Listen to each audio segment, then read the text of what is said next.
우리는 지난주부터 교회사를 통해 우리가 지금 이어받게 된 신앙이 얼마나 귀하고 가치 있는지를 함께 배워나가는 시간을 시작했습니다.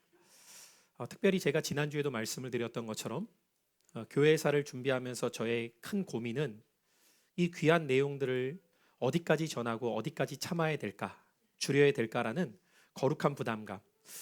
제가 지난주에도 새로운 예배를 준비하는 에너지만큼 빈 예배를 또다시 정리해 보면서 저희 아내 사모한테 그렇게 얘기를 했어요.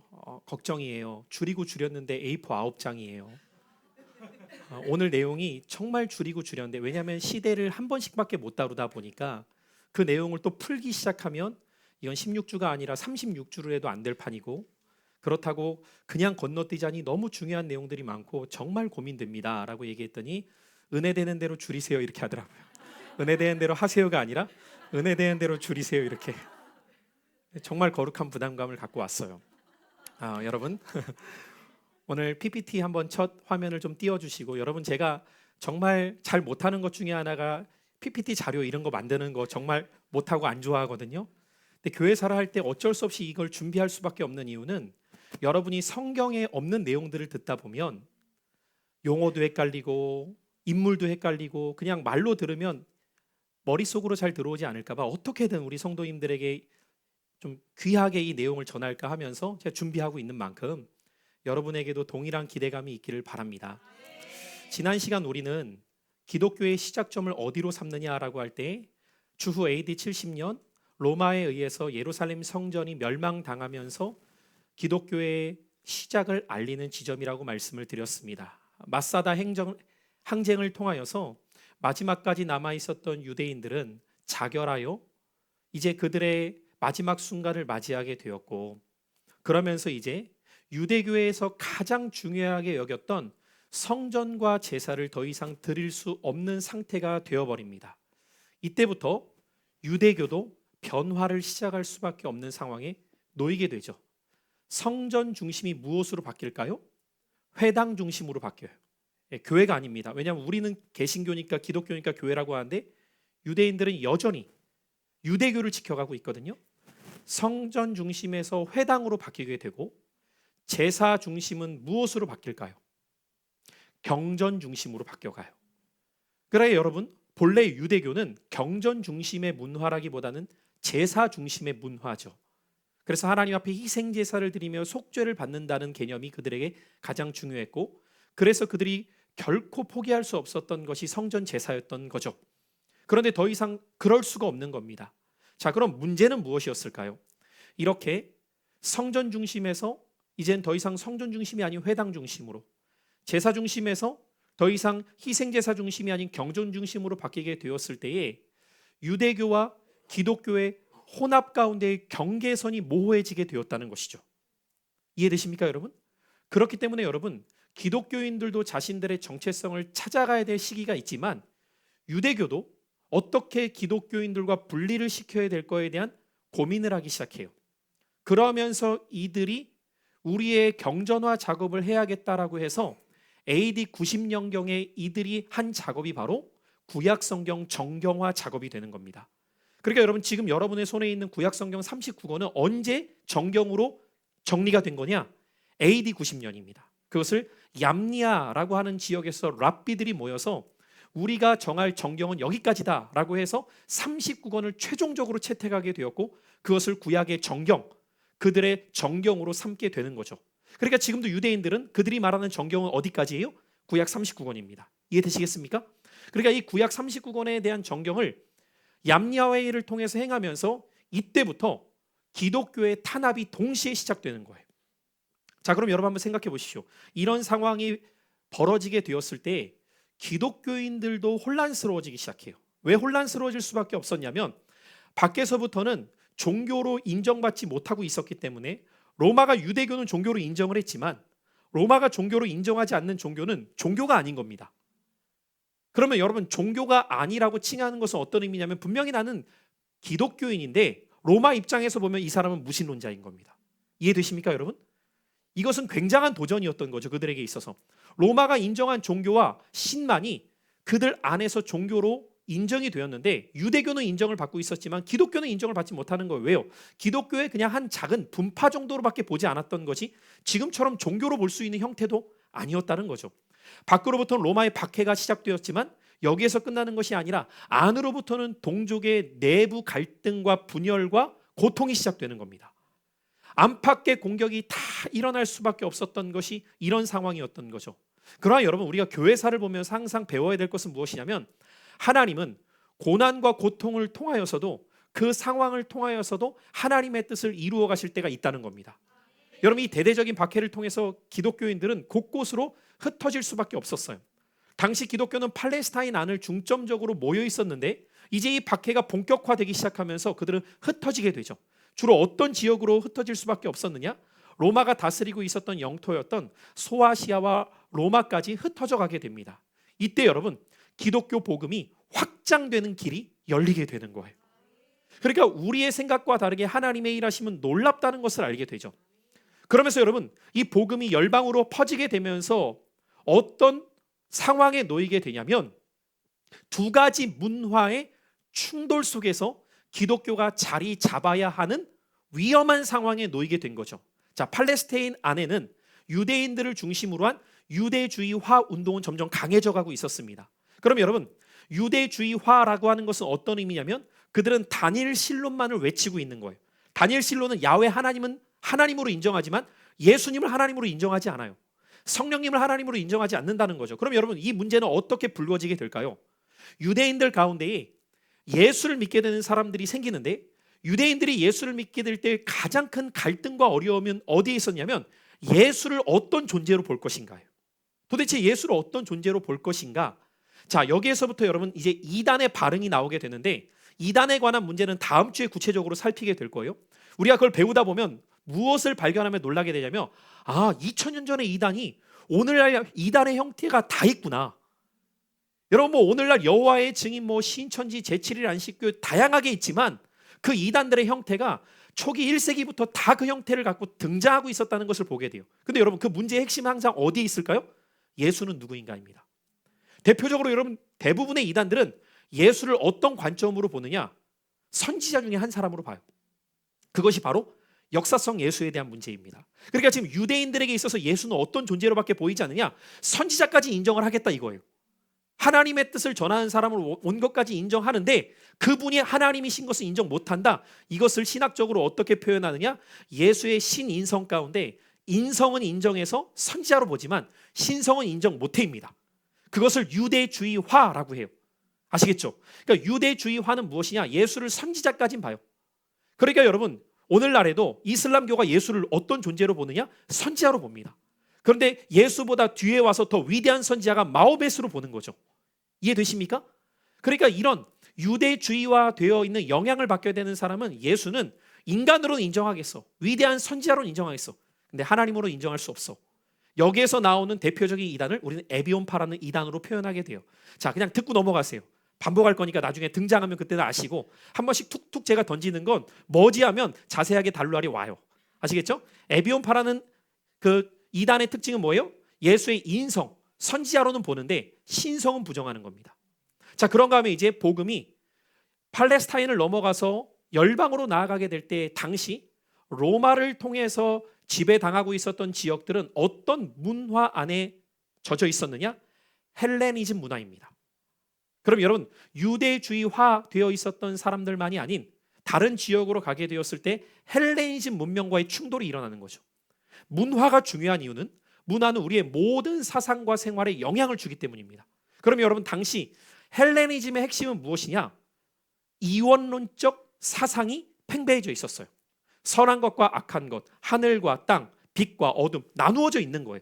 그럼 여러분, 이런 이원론적으로 볼 때 이 이원론의 핵심이 되는 사상을 우리는 영지주의 사상이라고 부르게 되는데 이 영지주의 사상의 특징은 무엇이냐면 보이지 않는 것은 선하고 가치 있지만 보이는 것은 악하고 더럽다입니다. 자, 그러면 육체는 보여요, 안 보여요? 보이죠? 그러면 육체는 선한 거예요, 악한 거예요? 악한 거예요. 깨끗한 거예요, 더러운 거예요? 더러운 거예요. 그럼 뭐만 깨끗하고 선하냐? 영입니다, 영. 그래서 영과 육을 나누어 버려요. 여러분, 이러한 신앙의 움직임들이 한국 교회 초기에도 나타났던 특징들이 있어요.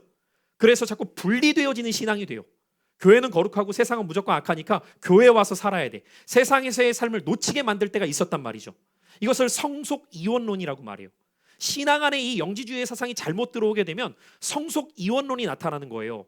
장소를 자꾸 구분하게 되고 사람을 자꾸 구분하게 되는, 이것이 이원론의 영향으로 우리에게도 들어올 수 있는 위험인데, 그렇게 되었을 때 이 헬레니즘화 되어지는, 유대주의화와 다른 헬레니즘화 되어 있는 영향을 받게 되면 예수를 어떻게 보느냐? 예수를 영지주의 입장에서 보게 되면 예수는 영적으로는 거룩할지 모르겠지만 육적으로는 더러운데 어떻게 더러운 몸을 입고 신이 올 수 있어? 그러니까 예수의 육체를 부인하는 겁니다. 이것을 가현설이라고 말해요. 자, 듣고 넘어가세요. 또다시 가현설. 그래서 가현설은 뭐냐? 보이는 게 다가 아니라는 거예요. 보이지 않는 것이 진짜 중요한 거예요. 그럼 보이는 건 허상이라 이거예요. 허상. 그럼 여러분, 예수님의 육체는 뭐냐라고 할 때 잠깐 빌린 거가 됩니다. 이해되시겠어요? 잠깐 빌렸다가 버리면 그만인 거예요. 그런 헬레니즘화 되어 있는 문화의 충돌 속에서 1세기부터 초기 기독교의 가장 중요한 쟁점은 무엇이었냐면 기독론, 예수가 누구이냐. 이 질문 앞에 설 수밖에 없었던 거죠. 그리고 기독교는 안으로는 유대주의화와의 싸움에서, 밖으로는 헬라주의화 되어 있는 싸움에서 자신들의 신앙의 정체성을 지켜나가야 되는 이 어려운 상황에 놓여 있었다는 거죠. 제가 왜 오늘 여러분에게 이런 말씀을 자꾸 드리는지 아십니까? 오늘날 신앙생활하는 사람들 가운데 자신의 신앙을 지켜가야 되는 문제가 무엇인지 고민조차 하지 않고 교회만 왔다 갔다 하는 성도들이 너무 많기 때문이에요. 여러분이 살아가고 있는 신앙을 한번 가만히 생각해 보십시오. 내 신앙이 왜 내 삶에 영향을 주고 있지 않느냐? 그것에 대한 진지한 고민을 하지 않기 때문이에요. 도대체 예수를 믿는다는 건 어떤 의미인지, 어떤 가치를 붙들고 나는 신앙생활을 해야 되는지, 무엇과 싸워야 되고 무엇을 포기해야 될지, 여기에 대한 고민이 없으면 우리는 이렇게 말하면 이런 줄 알고 저렇게 말하면 저런 줄 알고 그때그때 내가 좋은 식으로 선택하며 살게 되는 거죠. 여러분, 어떻게 그런 신앙이 건강하게 설 수 있겠어요? 그러니까 우리는 초기 기독교의 성도들을 보면서 무엇을 배울 수 있어야 되냐면 그들의 진지한 신앙의 자세. 우리가 진짜 무엇을 믿고 살아가는가. 왜요? 그 믿음 때문에 죽고 있단 말이에요.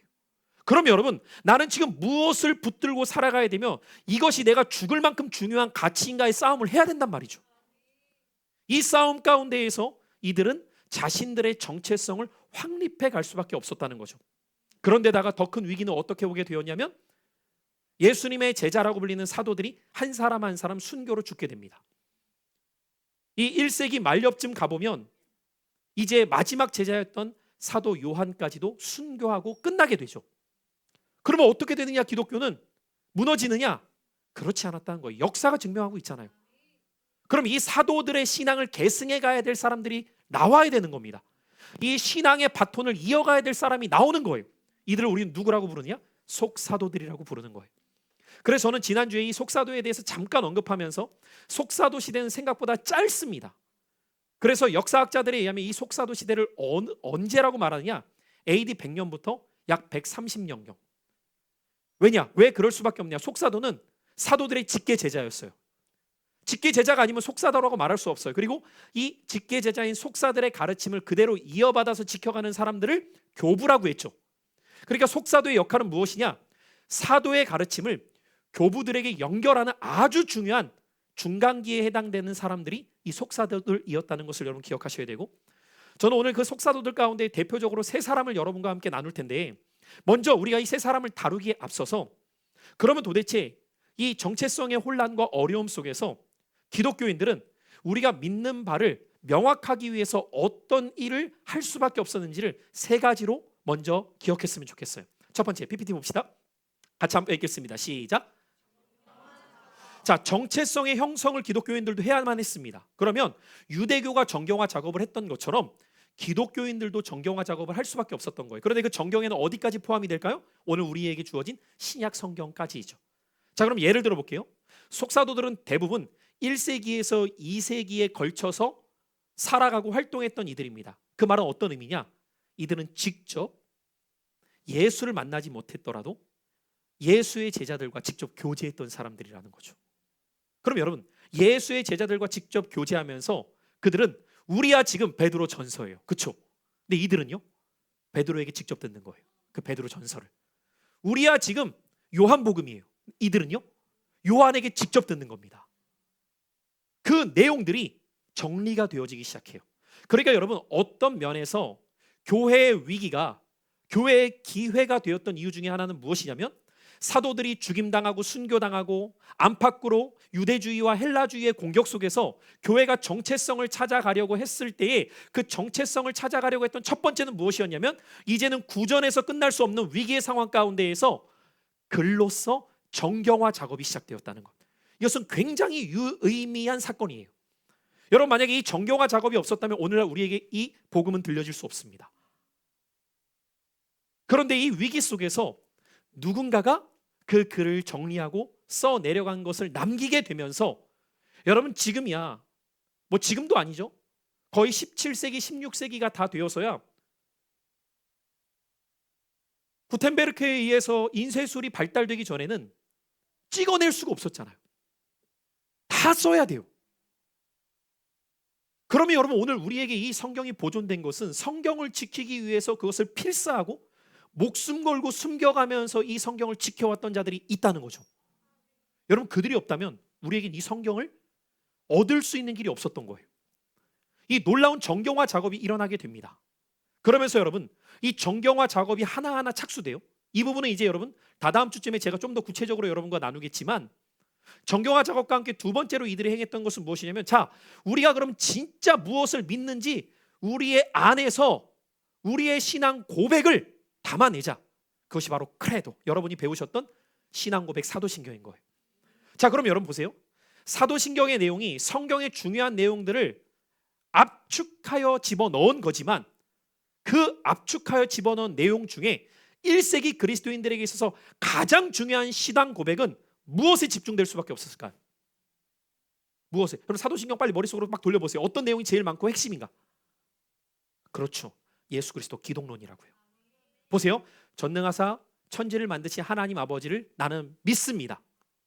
나는 그의 아들 우리 주 예수 그리스도를 믿습니다부터 그 다음 다 뭐에 대한 내용이에요? 예수 그리스도의 내용이죠. 도대체 그 예수는 어떤 분이야? 그는 먼저 성령으로 잉태됐다는 거예요. 여러분, 성령으로 잉태됐다는 것에서부터 신성을 강조하고 있는 거예요. 왜요? 유대주의화와 싸우기 위해서 우리의 신앙을 지켜야 돼요. 그렇죠? 그런데 유대주의와 싸울 뿐만 아니라 가연서를 배격하기 위해 어떻게 말해야 되죠? 동정녀 마리아에게 나셨다. 이해되세요? 육신을 입고 오셨다는 거예요. 그분의 인성을 강조하죠. 그러니까 여러분, 이 크레도라고 하는 내가 믿는 바가 무엇인지를 정확하게 문서화시킨 것이 오늘날 우리의 신앙 고백이라고요. 이 작업이 왜 나왔다고요? 이단을 배격하기 위해서. 그리고 언제나 교회의 도전은 교회의 응전 가운데에서 건강해져요. 여러분, 오늘날에도 그런 의미에서 저는 한국 교회가 어렵다, 힘들다 이런 이야기를 할 때 이 도전 앞에 바른 믿음을 갖고 있는 교회는 응전하여 오히려 건강해질 겁니다. 분명한 사실이 왜 교회사가 우리에게 보여주거든요. 우리가 믿는 바가 무엇인지를 정확하게 좀 정리해 보자. 그래서 그 사도신경 안에 담겨 있는 것이 성삼위일체에 대한 올바른 믿음의 고백이었던 거죠. 지난주에 언급드렸던 것처럼 여러분, 그래서 초기 기독교는 그리스도인이 되기 위해서는 최소 3년의 검증 시간이 필요해요. 그리고 3년의 검증 시간을 한 다음에 이 크레도, 당신의 고백이 진짜 고백인지를 그에게 묻고, 그가 이 신앙 고백을 진실되게 행할 때에 세례를 베풀어요. 그러니까 여러분, 초기 기독교의 세례 예식은 크레도였습니다. 이 크레도를 진짜 정직하게 그의 마음을 담아 믿음으로 할 수 있는 사람에게 세례를 주었고, 세례를 받는 사람이 교회의 일원이었던 거죠. 세 번째예요. 같이 읽습니다. 빨리 넘기셔야죠. 두 번째까지밖에 없어요? 세 번째 없어요? 자, 또 한 가지는 무엇이냐면 3번 없습니까? 제가 준비 안 했습니까? 네, 빼뜨렸나 봐요. 성경 해석의 권위입니다. 그러니까 이단들이 나오면 여러분 어떤 문제가 생기죠? 해석이 저마다 달라져요. 그렇죠? 해석이 저마다 다 달라진단 말이에요. 그래서 성경 해석의 권위를 어떻게 둘 것이냐라고 할 때 사도시대와 속사도시대까지는 문제가 크게 되지 않아요. 왜요? 당연히 사도의 가르침이잖아요. 들었단 말이에요, 직접. 그리고 속사도는 그 사도의 제자들이잖아요. 근데 그들까지 다 죽게 되었을 때부터 시간이 지나가면 문제가 생겨요. 너 직접 들은 것도 너도 아니잖아. 이렇게 될 때. 그래서 성경의 권위를 어디에 두게 되느냐? 사도의 가르침을 그대로 이어가느냐. 이것이 핵심인 거예요. 여러분, 그래서 제가 여러분에게 종종 드리는 말씀이 있죠. 목사의 말이라서 믿으라는 것이 아니라 하나님의 말씀을 믿어야 됩니다. 정말 말씀이 그러한가? 그리고 여러분들도 진지하게 말씀을 보셔야 된다는 거예요. 그냥 그렇게 얘기하니까 그런가 봐가 아니라 정말 말씀이 그러한가? 우리는 고민하고 이 말씀을 바로 알기 위해서 연구하려고 해야 되고 제대로 읽어야 된다는 거죠. 자, 이러한 세 가지 움직임을 통해 기독교는 조금씩 조금씩 자리를 잡아가는 움직임을 펼쳐나가게 됩니다. 자, 그러면서 이제 속사도 시대가 그 안에서 열리게 되는데, 사도 요한이 죽은 이후에 이 속사도들이 등장하면서 사도들의 제자들이 이제 사도들을 이어 복음을 증거하는 사명을 감당하기 시작해요. 우리 한번 이 속사도 시대의 글을 같이 읽어보겠습니다. 시작.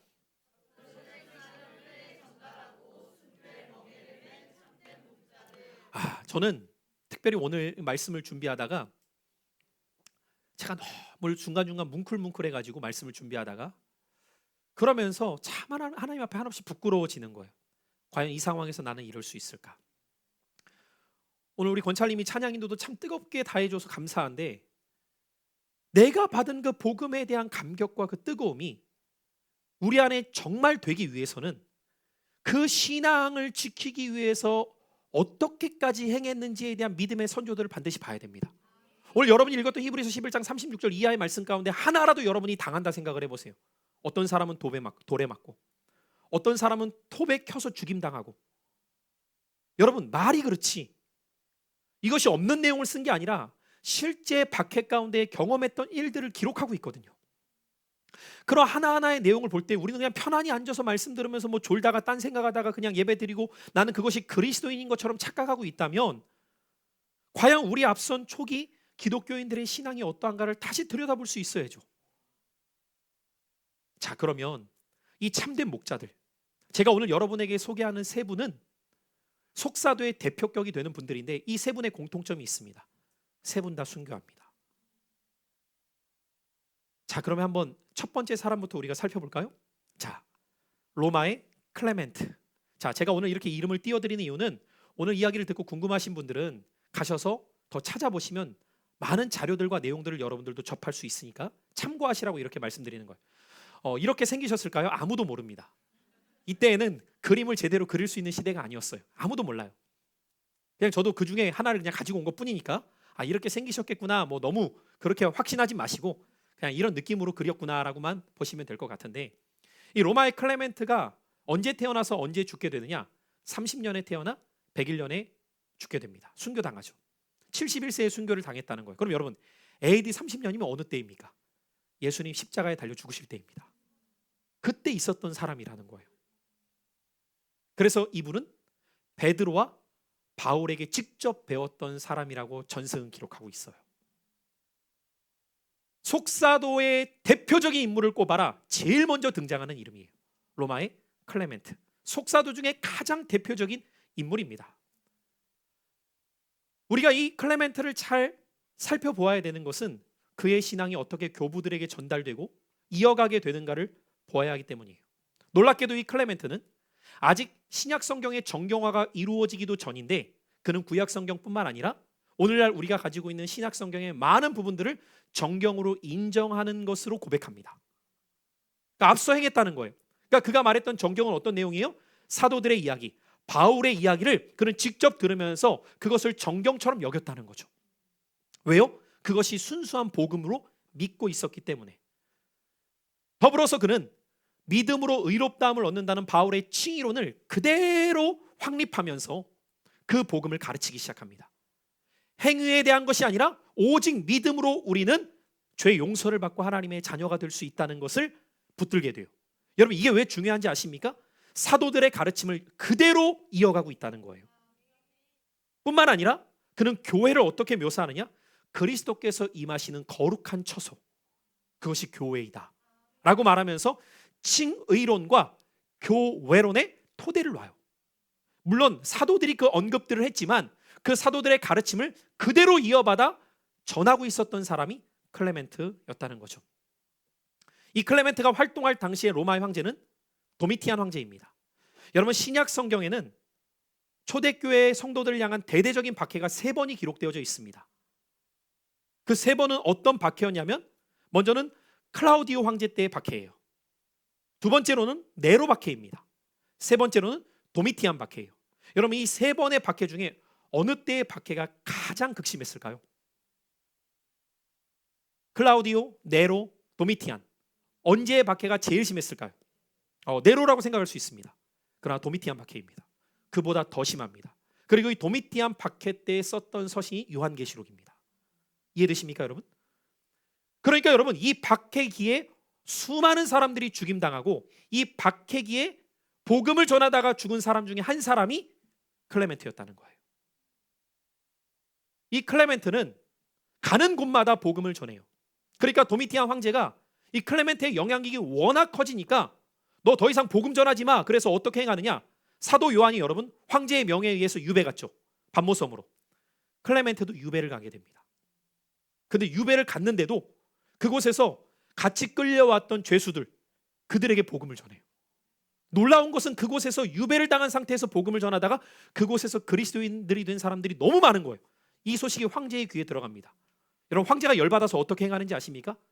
야, 저 클레멘트 배 띄워서 닻을 목에 달아서 던져 죽여버려. 그래서 클레멘트는 닻을 목에 달고 바다에 던져짐을 당해 순교를 당해요. 그래서 지금까지도 클레멘트를 기억하는 기념 그림이 무엇이냐면 닻입니다. 닻이에요. 그렇게 순교당했기 때문이에요. 우리나라에 유사하게 순교당한 선교사가 있다면 아펜젤로 선교사님이시죠. 아펜젤로 선교사님은 막 그렇게 순교를 당한 게 아니라 복음을 전하러 배 타러 가다가 풍랑을 만나서 바다에 빠져 죽습니다. 나중에 이제 한국교회사까지 들어가게 되면 여러분이 듣게 되실 텐데, 그래서 저 양화진 선교사 묘원에 가보시면은 언더우드 선교사님의 묘와 아펜젤로 선교사님의 묘가 있지만 그 묘 안에 아펜젤로는 없습니다. 시신을 못 찾았어요. 이해되세요? 그런데 여러분, 그렇게 풍랑을 만나 죽기도 했지만 멀쩡히 살아있는 사람이 사람에게 끌려가 목에 닷줄을 달고 닻을 메어 그대로 던져짐을 당해서 죽게 된다. 그 공포가 얼마나 크겠습니까? 그런데 놀랍게도 그 마지막 순간까지도 클레멘트는 담대했다는 거예요. 전혀 두려워하거나 떠는 것이 아니라 자신의 신앙 때문에 담대하게 복음을 전하게 되었다는 거죠. 그래서 교부 시대에 들어가 보면 여러분이 듣게 될 이름 중에 터툴리안이나 이레니우스 같은 교부들은 이 클레멘트에 대해서 어떻게 증언하고 있느냐? 터툴리안은 이렇게 말합니다.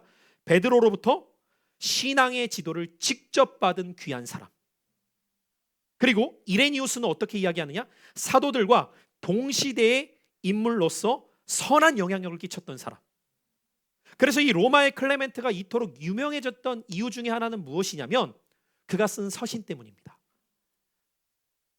자, 우리가 선택한 27권 신약 성경의 정경으로는 들어와 있지 않아요. 클레멘트가 쓴 서신이. 그가 쓴 서신은 고린도 교회에게 보낸 서신이라는 이름으로 남아 있습니다. 나중에 궁금하시면 제 목양실에 그 책이 있으니 읽을 수 있는 기회를 드리겠습니다. 고린도 교회에게 보내는 서신이라는 책이 있는데 이 책의 내용을 보면은 당시 클레멘트가 강조했던 신앙이 무엇이고 교회 공동체가 어떤 모습이 되어야 하는지에 대한 내용들이 써 있습니다. 그래서 여러분, 지금은 그렇지 않지만 3, 4세기경까지도 교회 공동체는 클레멘트의 서신을 정경과 동일한 취급을 해서 예배 때 읽었다고 해요. 지금은 우리가 그렇게 읽고 있지 않지만, 자, 그러면 이 글의 내용이 무엇인지를 우리가 조금 봐야 할 필요성이 있겠죠. 그래서 오늘 짧게 보고 넘어가게 될 텐데, 로마에서 기독교 역사가 중에 가장 유명한 역사가를 꼽으라면 유세비우스라는 역사가를 꼽게 돼요. 앞으로 이 이름은 여러분이 자주 듣게 될 거예요. 왜? 그가 쓴 역사의 글들을 통해서 우리는 이런 속사도와 교부에 대한 내용들을 알게 되는 거거든요. 이 유세비우스라는 역사가는 클레멘트가 누구인지에 대해서 아주 중요한 정보를 우리에게 제공하고 있어요. 그게 바로 성경에 있는 빌립보서 4장 말씀이에요. 자, 한번 4장 3절의 말씀 읽어볼게요. 시작.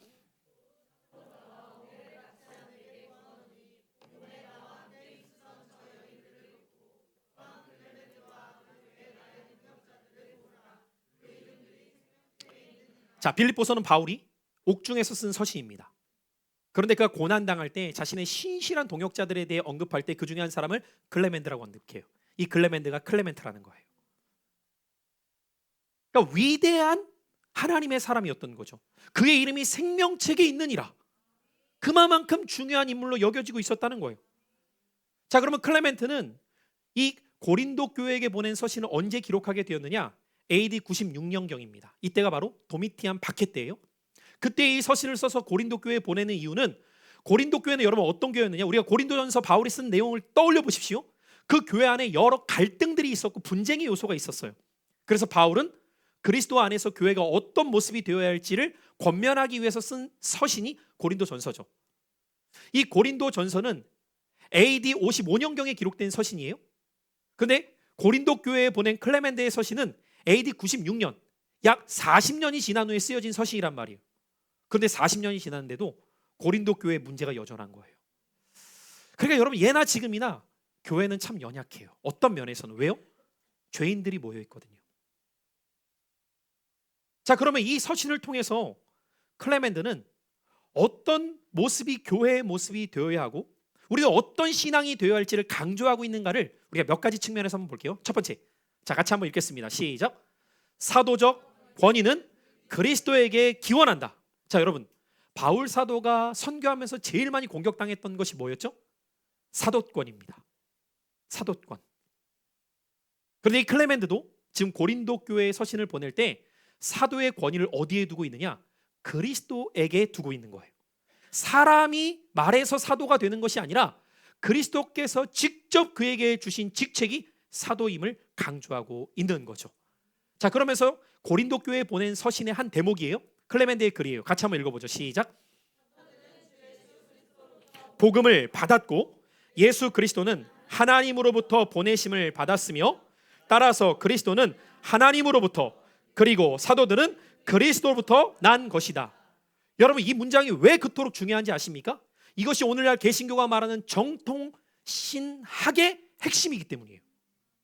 기독론과 사도권에 대한 변호입니다. 여러분, 만약에 이것이 변호되어지지 않잖아요?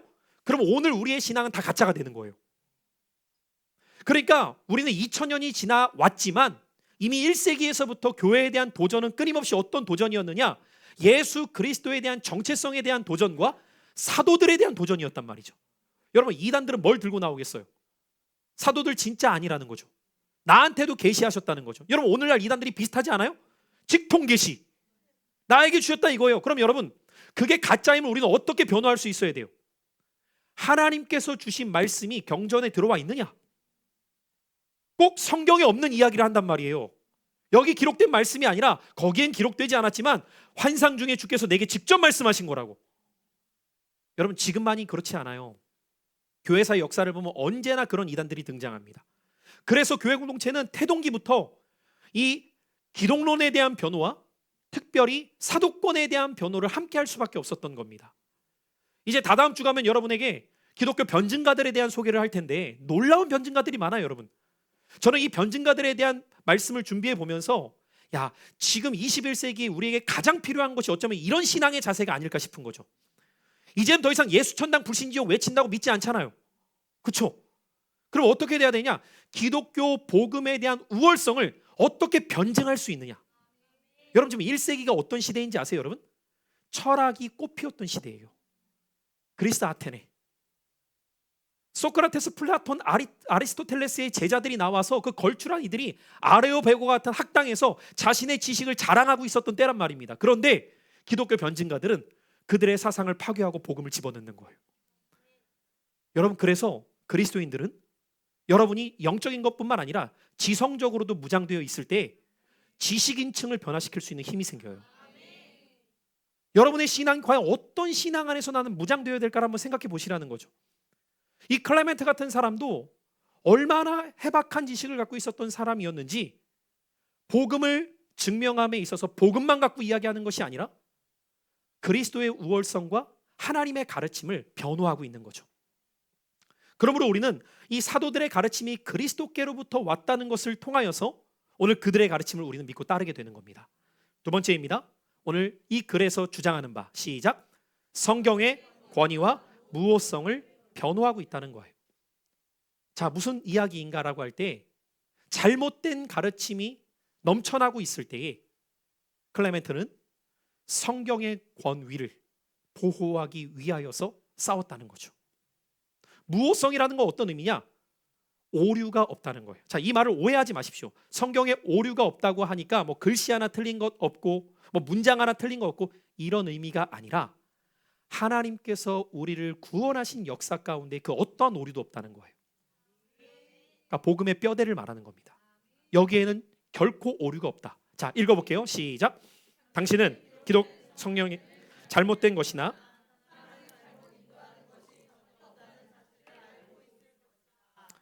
여러분, 그렇게 우리는 이 성경의 권위와 무호성을 변호했던 클레멘트의 모습을 보며 우리에게 주어진 성경의 가치를 귀히 여길 수 있기를 바라요. 여러분의 신앙의 기초는 어디에 있느냐? 두말할 나위 없이 하나님의 말씀이에요. 이 성경이 얼마나 귀한 것인지 이 성경 자체가 권위 있음을 우리에게 증명합니다.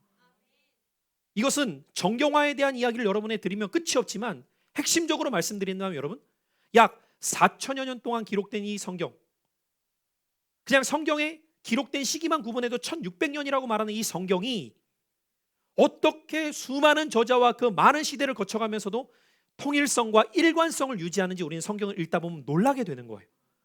성경을 읽으면서 안 놀라는 이유는 딱 한 가지예요. 너무 몰라서 안 놀라요. 이해되세요, 여러분? 너무 모르면 놀라야 될 때 안 놀랄 때 더 놀라요. 와, 놀라야 될 때 저렇게 안 놀라. 와, 그걸 우리는 뭐라고 말하냐? 충만한 무지. 놀라야 될 때 너무 안 놀라. 그런가 봐 그냥. 여러분, 만약에 여러분 앞에 있는 돌멩이가 돌멩이인 줄 알았는데 그게 사파이어야. 그것도 블랙 사파이어야. 여러분 아시죠? 블랙 사파이어가 다이아몬드보다 비싸대요. 근데 난 몰랐는데 그게 블랙 사파이어야. 몰랐을 땐 돌멩이지. 여러분, 블랙 사파이어인지 알면 어떻게 되겠어요? 오. 그러니까 모르면 놀라지도 않아. 그냥 돌돌돌 이렇게 가요 그냥. 아시겠어요 여러분? 자, 세 번째 클레멘트. 시작. 칭의에 대한 진술. 여러분, 오직 믿음으로 의롭다함을 얻는 것이 지금도 천주교와 개신교의 싸움이죠. 지금도 이 칭의에 대한 진술이, 한번 읽어보죠. 글씨가 좀 작죠? 보이면 읽으십시오. 시작.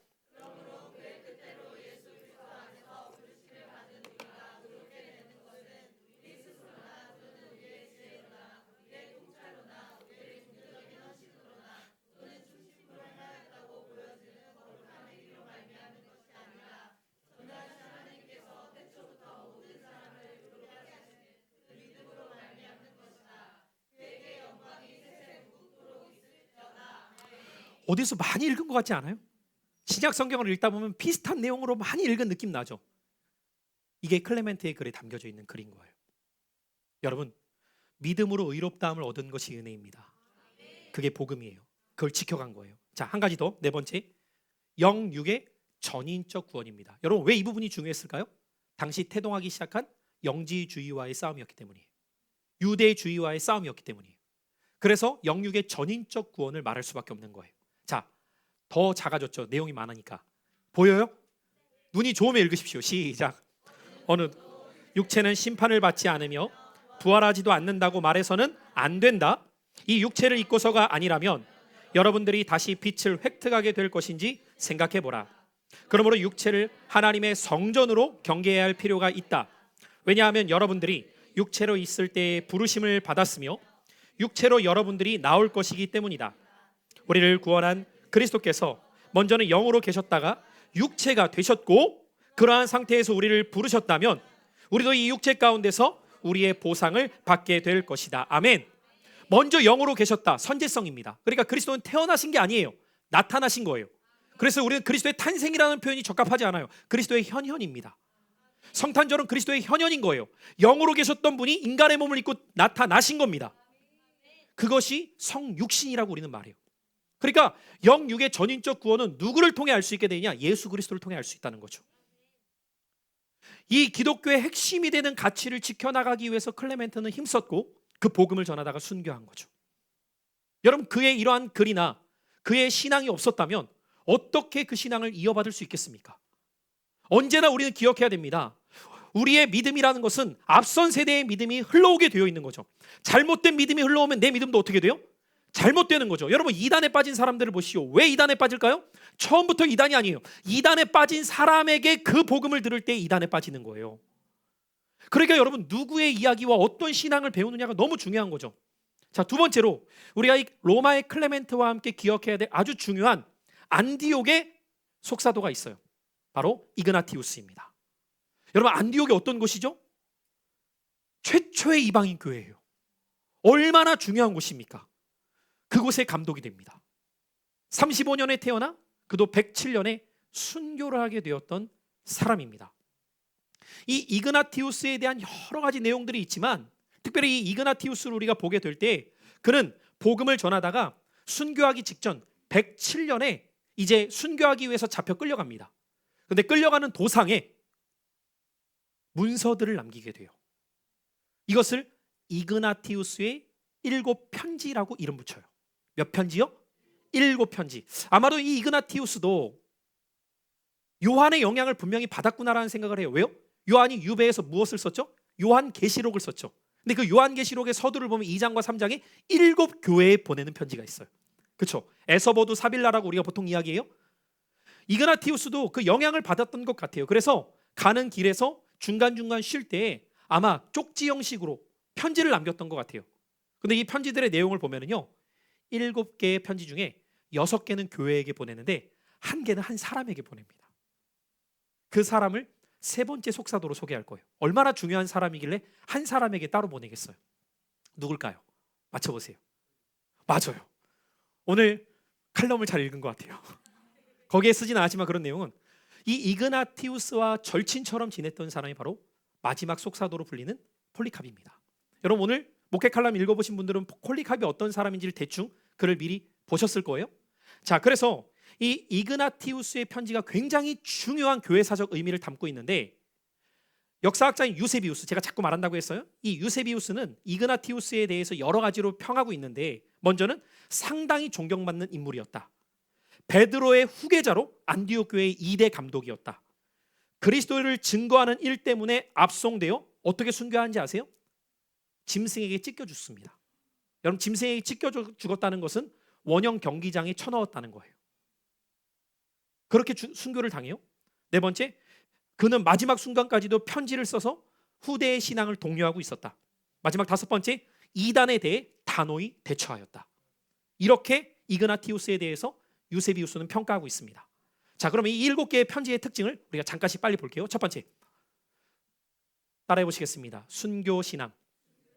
그의 서신, 이 편지들을 보면은 순교 신앙에 대해서 절정을 이루어요. 자, 제가 읽을 테니까 한번 잘 보십시오. 나는 순교가 얼마나 큰 유익을 주는지 알고 있습니다. 이제야 나는 제자로서 첫걸음을 시작하게 되었습니다. 여러분, 주를 위해 평생을 몸부림쳐 살았는데 이제야 제자로서 첫걸음을 뗐대요. 그리스도를 얻을 수만 있다면 눈에 보이는 것이나 보이지 않는 것이나 그 어느 것도 나의 야망을 자극하지 못합니다. 내가 오직 예수 그리스도를 얻게만 된다면 화형이나 십자가나 무서운 짐승의 공격이나 또는 내 뼈를 찢고 사지를 부러뜨리며 온몸에 멍이 들도록 매를 맞는 등의 그 어떤 마귀의 괴롭힘도 저는 참고 견디겠습니다.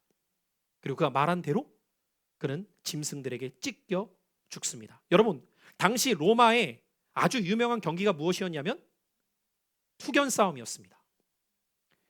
여러분, 핏볼이라고 하는 개를 아십니까? 이 핏볼이라는 개가 투견 중에 아주 유명한 개인데, 이 핏볼의 특징은요, 한번 울면은 자기가 죽을 때까지 안 논대요. 그래서 여러분, 일전에 외국 동영상을 보니까 핏볼을, 그러니까 그런 개를 왜 저는 애완견으로 키우는지 모르겠는데, 이 핏볼을 이렇게 키우는 사람이 핏볼이 아기를 봤는데 뛰어가는 힘이 얼마나 셌는지 목줄이 끊어져서 뛰어갑니다. 그리고 애를 뭅니다. 근데 그 옆에 아빠가 있었어요. 아빠가 이 개를 발로 때리고 차는데도 안 놔요. 나중에 야구방망이로 때리는 대로 물고 있어요. 애를 안 놔요. 그 아이 죽었습니다. 당시 로마는 이 투견 싸움을 통해 개들을 며칠을 굶겨요. 근데 여기서 끝내지 않습니다. 며칠을 굶긴 다음에 창 같은 뾰족한 걸로 개들을 찌릅니다. 악이 바치도록. 그리고 기다렸다가 그리스도인들을 풀어놓잖아요. 이 투견들을 풀어요. 여러분, 어떨까요? 그대로 달려들어서 찢어버립니다. 이렇게 순교당한 분 중에 한 분이 이그나티우스였던 거예요. 초대교회는 이 이그나티우스의 순교 신앙에 영향을 받게 돼요. 왜? 자신들의 눈앞에서 끝까지 믿음을 지켜서 자신의 생명을 바쳤던. 그래서 후대의 교부들의 증언에 의하면 이 이그나티우스는 짐승의 밥이 되는 순간까지도 하나님의 은혜를 고백하였다고 해요. 여러분, 뭔가 다르잖아요. 상황과 지금 고백이. 그게 우리의 앞선 속사도들의 신앙이었다고요. 두 번째, 분열에 대한 강한 비판입니다. 자, 이 이그나티우스는 성령은 하나 되게 하시는 영이지만 사탄은 분열케 하는 영이라는 이 초대교회의 가르침을 그의 글에서 분명하게 변호합니다. 사랑하는 성도 여러분, 축복합니다. 사탄에 놀아나지 마시길 바래요. 사탄은 분열케 하는 영이라고요. 여러분 마음 가운데에서 별것도 아닌 일에 자꾸만 이간질하는 마음을 쓰고 또 부정적인 말을 하게 하고 다른 사람에 대해서 험담하며 이간질하여서 분열케 한다는 거예요. 여기에 대해서 아주 강한 비판을 해요. 여러분 당시 그러면 분열이 그냥 일어날까요? 아니죠. 분열을 조장하는 누군가가 있어야 되잖아요. 누가 그렇게 많이 했을까요? 로마 사람들입니다. 유대주의자들이었어요. 왜? 분열시켜서 그리스도인들을 서로 모함하고 고소하게 해요. 그래서 그들을 색출해내어 죽이는 겁니다. 세 번째, 이단에 대해 얼마나 단호했는지 보세요. 당시 이단들은 여러분 대표적으로 두 종류가 있다고 말씀을 드렸는데 그 중에 하나를 우리는 영지주의라고 말하고 그 중에 하나를 유대주의화라고 말했죠. 헬레니즘화는 영지주의, 유대주의화는 예수의 육신만을 인정하고 신성을 부정하는 이 이단 속에서 특별히 이그나티우스는 기독교의 진리를 변호하기 시작합니다. 끝까지 그 신앙을 지켜나가요. 그러면서 이 이그나티우스의 편지를 보면은 이 유대주의화에 대한 것과 영지주의화에 대해서 이렇게 배격하는 글을 남기게 돼요. 자, 유대주의화에 대하여 어떻게 말하느냐 한번 먼저 읽어보죠. 시작. 우리가 지금까지 유대교에 따라 살고 있다면 뭘 받지 못해요? 여러분 왜요? 유대주의화의 특징은 뭐예요? 율법의 행위로 의롭다함을 얻어야 돼요. 은혜와 반대되는 이야기를 하는 거죠. 그래서 여러분 갈라디아서를 비롯하여 끊임없이 초대교회를 공격했던 유대주의의 특징은 무엇이에요? 할례와 음식법입니다. 그렇죠? 할례 받아야 구원받아 음식법 지켜야 돼. 근데 바울은 아니라는 거예요. 그것이 우리를 의롭다 하지 못한다. 오히려 우리를 의롭다 하는 것은 오직 예수 그리스도를 믿음으로 말미암아. 그런가 하면 영지주의에 대해서는 어떻게 이야기하고 있냐? 그러므로 시작.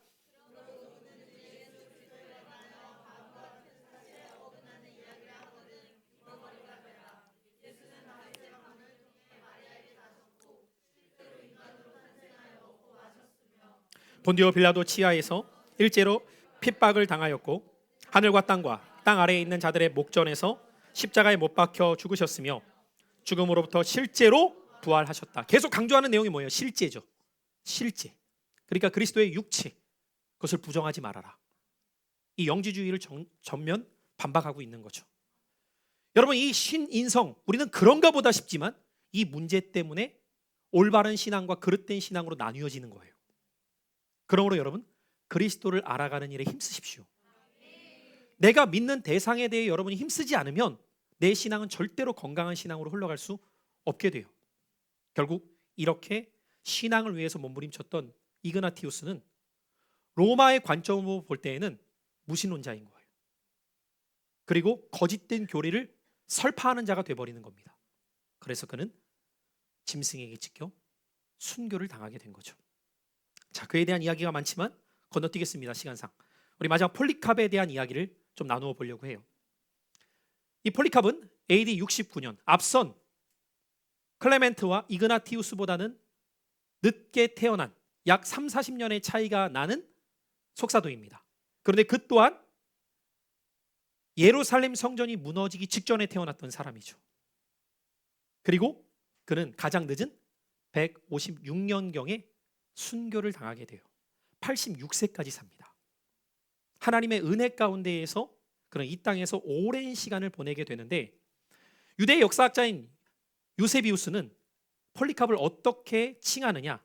사도들의 절친한 제자. 오늘도 절친 있죠? 근데 이 폴리캅은 어떤 사람이냐? 사도들의 친구처럼 지냈던 사람.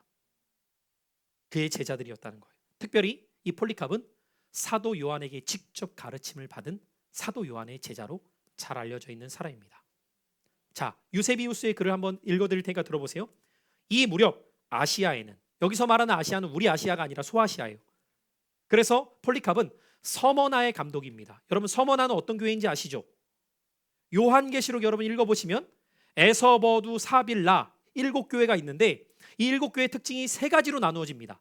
책망만 받은 교회, 라오디게아 교회 같은 교회가 대표적이죠. 칭찬과 책망을 동시에 받은 교회, 칭찬만 받은 교회.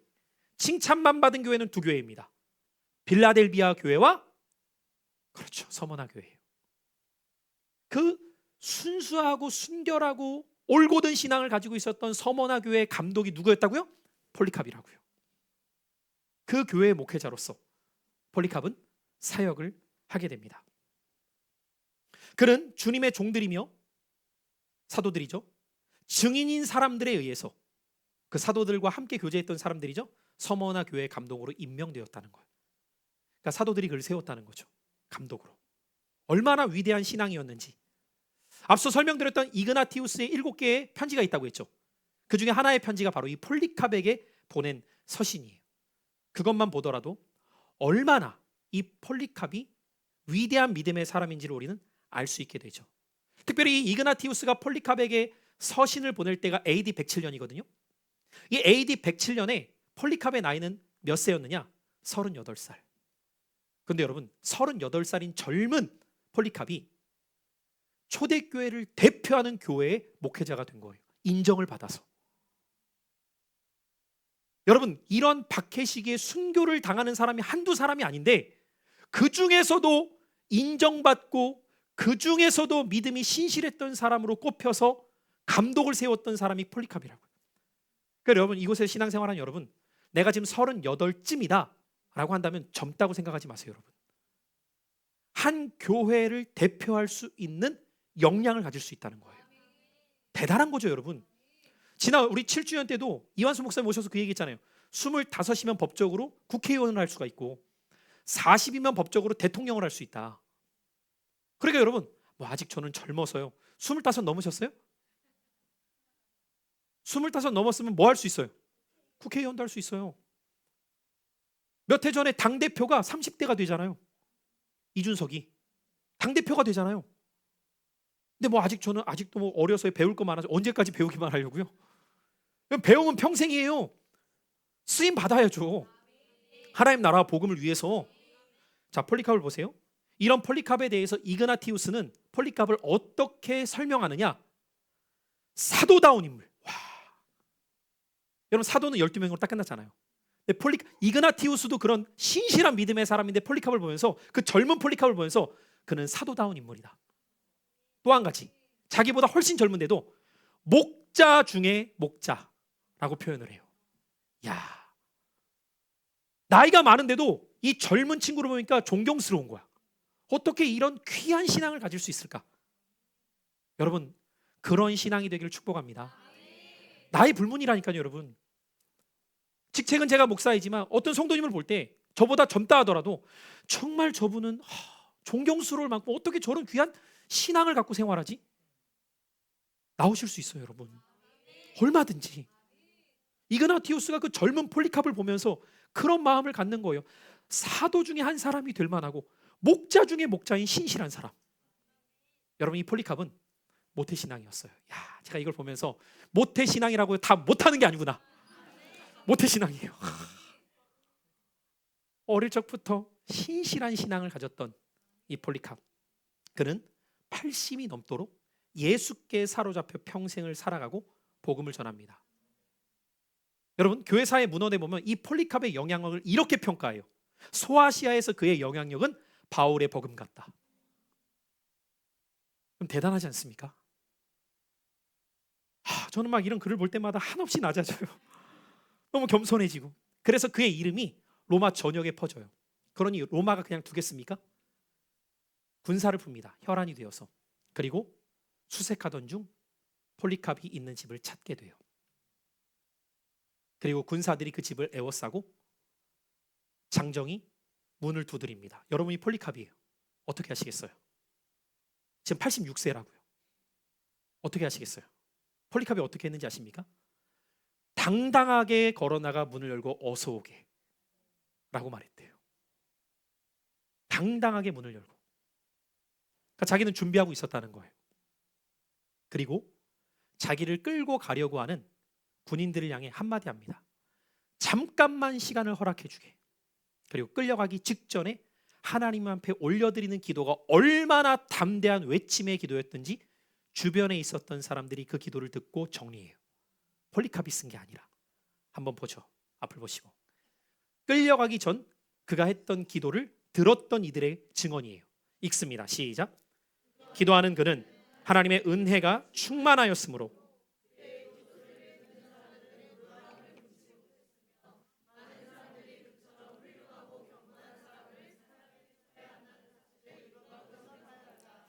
그런 기도가 끝날 무렵 자신과 관련있는 모든 사람들, 즉 위대한 사람이나 대수롭지 않은 사람, 귀족이나 미천한 사람, 그리고 전 세계 모든 보편 교회를 위해 여러분, 제가 이 글을 보면서 정말 대단함을 느꼈던 게 무엇인지 아세요? 지금 내가 순교하러 끌려가는 상황인데 자신을 위해 기도하는 게 아니라 중보 기도를 하고 있어요. 우리 사랑하는 신광의 성도 여러분, 특별히 중보 기도 사역을 동역하는 여러분, 교회는 저절로 세워지지 않습니다. 아사 교회생, 내가 죽더라도 주님의 교회가 세워지길 바라는 신실한 믿음의 사람을 통해 교회는 세워져요. 그런데 뭐 내가 죽어야지 해서 죽어집니까? 성령이 충만할 때 그 모습이 자연스럽게 나오게 되는 거예요. 여러분, 이 모습을 누가 지켜보고 있었을까요? 로마의 군인들. 지켜볼 거 아닙니까? 끌고 가다가 너무 그 모습에 감명을 받았던 군사 하나가 이렇게 말해요. 지휘관이었겠죠. 어르신, 지금이라도 황제에게 절을 한 번만 한다면 제가 풀어드리겠습니다. 지금이라도 한 번만이라도 부인하십시오.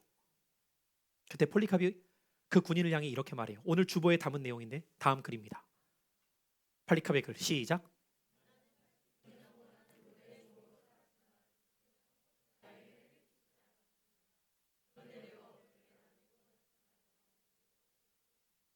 이렇게 말하고 빨리 가자고 합니다. 여러분, 오늘날 우리의 신앙은 조금만 어려움이 있으면, 조금만 문제가 있으면, 조금만 개인의 상황이 벌어지면 너무도 쉽게 신앙에 타협을 합니다. 너무도 쉽게. 그러나 우리의 앞선 믿음의 선진들은 타협하지 않는 신앙이었어요. 여러분, 우리는 이 폴리카를 통해 무엇을 보게 되느냐? 신앙에는 타협이 없다. 타협이 없다는 거예요. 중간지대가 없다는 거예요. 결국 끌려가게 됩니다.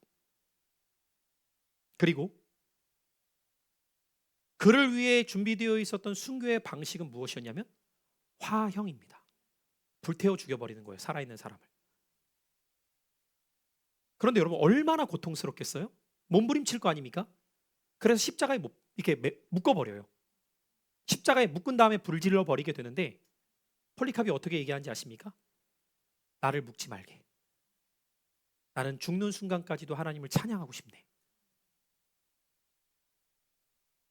마지막 순간까지도 자신을 묶지 않을 이유를 하나님을 찬양하면서 나아가고 싶다는 거예요.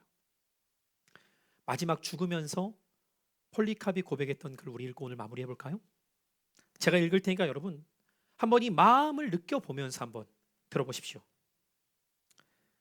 사랑하는 복된 아들 예수 그리스도를 통해 우리에게 당신에 관한 지식을 주신 아버지시여, 당신 앞에 살고 있는 모든 천사들과 천군들과 피조물, 그리고 모든 의인들의 하나님이시여, 당신께서 오늘 이 시간 나로 하여금 순교자의 반열, 그리고 그리스도의 자리에 참여하게 하시어 내 몸과 영혼이 성령에 썩지 않는 축복 속에서 영생의 부활을 얻기에 합당하다고 여겨 주심을 감사드립니다. 오늘 나는 신실하고 참되신 하나님, 당신께서 예비하시고 계시하시고 이루신 풍성하고 간합될 만한 제물로서 당신이 보시는 앞에서 받아들여지기를 바랍니다. 나는 모든 일을 인하여 당신의 사랑하는 독생자 영원한 대제사장을 통하여 당신을 찬양하고 감사드리며 영광을 올려드리나이다. 성부와 성자와 성령께 이제부터 영원히 영광이 있을지어다. 아멘. 이 폴리캅의 죽음을 지켜보았던 수많은 그리스도인들은 그를 통해 신앙의 자세를 배우게 되었다고 해요. 그리고 놀랍게도 하나님께서는 이 한 알의 미라를 통하여서 어떤 역사를 이루셨느냐? 그의 순교를 통해 수많은 기독교 지도자들이 양성되게 하셨대요. 그의 죽음을 지켜봤던 수많은 사람들, 예수를 믿는다는 의미와 우리가 지켜야 될 신앙의 가치를 깨닫게 된 이들이 이 신앙을 이어가기 위해서 준비되어 기독교 지도자들로 세움받게 되었다는 것이죠. 저는 오늘 정리해 보면서 이 폴리캅은 신앙을 지켜나가는 일에 있어서는 조금도 타협하지 않습니다. 한 번은 여러분, 영지주의의 아버지라고 불리는 사람이 말시온이에요. 말시온. 그래서 이 말시오니즘이라고 하는 것이 영지주의를 뜻하는 표현인데, 이 말시온을 한번 길을 가다가 폴리캅이 만난 적이 있다고 해요. 그러니 워낙 폴리캅은 당시 유명하고 인정받던 어르신이기 때문에 말시온이 폴리캅한테 와서 제발 인정해달라고, 영지주의도 좀 제발 인정해달라고 했더니 폴리캅이 뭐라고 말했느냐, 이렇게 말했다고 해요. 그래, 인정한다. 사탄의 첫 새끼인 것을. 이렇게 말하고 갔대요. 조금의 타협도 없는 거예요. 진리에 있어서만큼은. 그런데 영혼을 사랑하는 마음은 또한 불붙는 거예요. 여러분, 이것이 다른 모습이라고 말할 수 있겠습니까? 아니죠.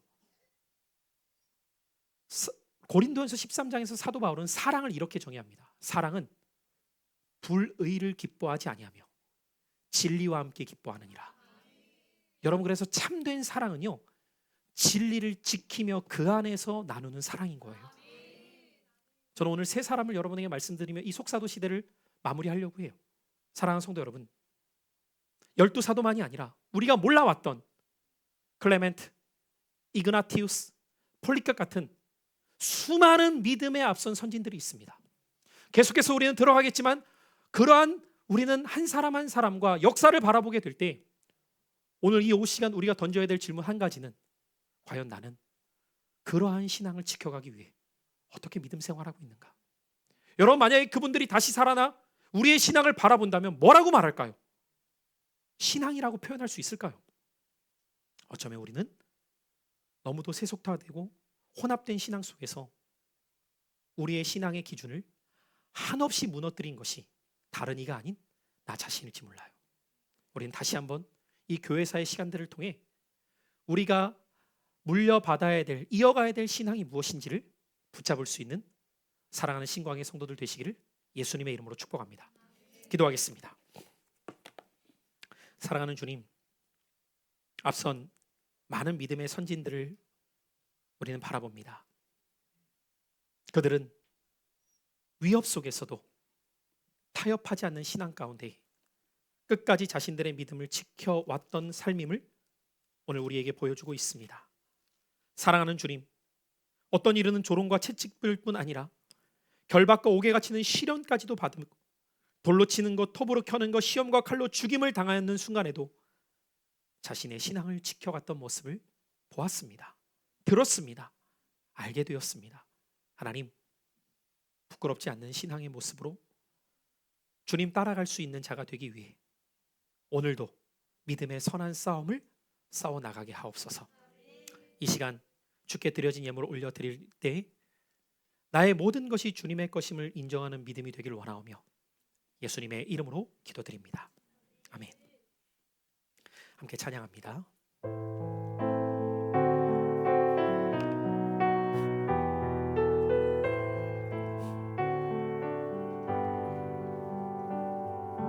가장 소중한 마음을 하나님께 드려요. 마음 깊숙이 고이 간직한 소중한 마음을 드려요. 하나님께만 예배하고 하나님만을 경외하는 가장 소중한 마음을 하나님께 드려요. 사랑하는 주님, 받은 신앙 잘 지켜가게 하시고 어떠한 신앙을 받았는지 바로 알게 하여 주셔서 신앙의 선한 싸움을 싸워 나가는 일에 승리하는 우리의 모습이 되게 하옵소서. 그들은 자신의 모든 것이 주의 것임을 입술로만이 아닌 삶으로 증명하였던 것처럼 내 삶도 내게 있는 모든 것 주의 것임을 인정할 수 있도록 나의 시간과 나의 물질을 복음을 위해 기쁨으로 드려올 수 있는 하나님의 자녀들 되게 하여 주옵소서. 감사드리며 예수님의 이름으로 기도드립니다. 아멘. 네, 오늘도 함께 들은 교회사의 내용, 처음 듣는 내용들이 많으신 분들에게는 생경할 수 있겠지만 시간이 거듭될수록 여러분에게 주시는 은혜가 나눔 속에서도 꽃피어 갈 수 있기를 바랍니다. 4시 10분까지 목장별로 자유롭게 은혜 나눠주시고 또 오늘 감사편지 내용들을 참고하셔서 그 시간에 쓰기 어렵다면 각자 오늘 쓰고 갈 수 있도록 도와주시면 좋을 것 같습니다. 우리 목장 리더분들에 따라 같이 귀한 나눔의 시간 되시기를 바라겠습니다.